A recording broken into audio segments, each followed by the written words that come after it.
अभी ज़्यादा डरावनी नहीं हो गई? छोटे, दूसरी ट्यून लगा। Hello guys, it's me RG और मेरी स्टोरी का टाइटल है। आप सबने पार्ट 1 तो देखा ही होगा। अगर नहीं देखा है तो लिंक इन डिस्क्रिप्शन, जाके देखिए। चलिए स्टार्ट करते हैं। सुमित के ऊपर कुछ आके गिरता है। वो घबरा कर उठता है और भागने लगता है। उसका सारा सामान वहीं छूट जाता है। वो उस काले अंधेरे में भागा चला जा रहा है। तभी उसका पैर किसी पत्थर से टकराता है। वह गिर पड़ता है। एक तेज रोशनी धीरे धीरे उसकी तरफ बढ़ती आती है और धीरे धीरे उसकी आँख बंद हो जाती है। जब उसे होश आता है, वो अपने आप को एक कमरे में पाता है। वो पूछता है, कौन मुझे यहाँ लेकर आया? तभी वही बूढ़ा आदमी जो उस रात दिखा, वो दोबारा दिखता है। सुमित एक बार फिर उससे पूछता है, कौन हो तुम? वो आदमी मुस्कुराता है और कोई उत्तर नहीं देता, बाहर चला जाता है। सुमित उसके पीछे पीछे जाता है।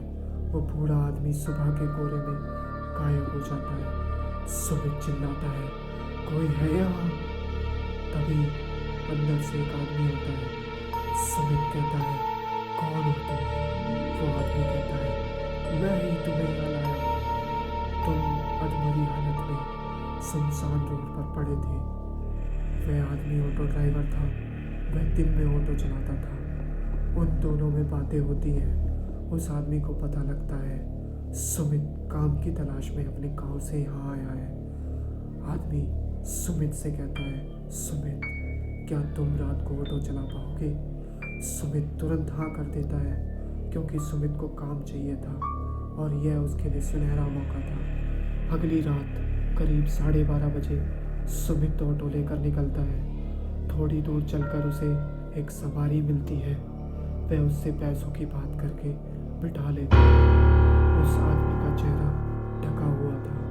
तभी सुमित की नज़र खंबे पर लगे बोर्ड पर जाती है। उस पर एक मृतक का बोर्ड टंगा है और वह मरा हुआ इंसान और कोई नहीं, उसे दिखने वाला बूढ़ा व्यक्ति ही था। वो डर जाता है और ऑटो आगे ले जाता है। थोड़ी दूर चलकर उसे 2 सवारी और मिलती है।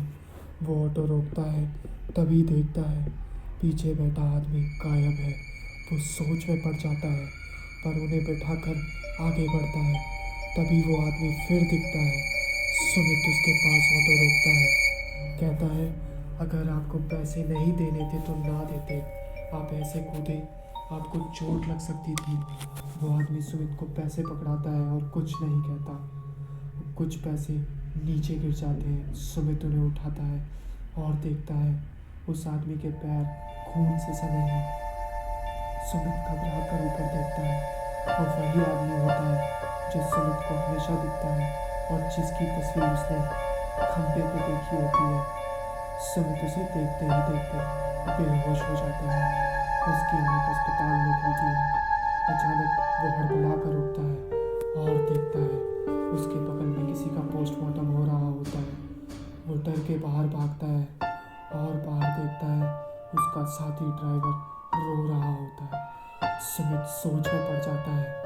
वो फिर उस कमरे में वापस आता है जहाँ पोस्टमार्टम हो रहा होता है। वो देखकर हैरान रह जाता है। वो पोस्टमार्टम किसी और का नहीं, बल्कि उसके ही शरीर का हो रहा होता है और उसकी आत्मा अपने ही शरीर को निहार रही होती है। Thank you guys. Next story के लिए बने रहें। Bye bye, take care and keep supporting.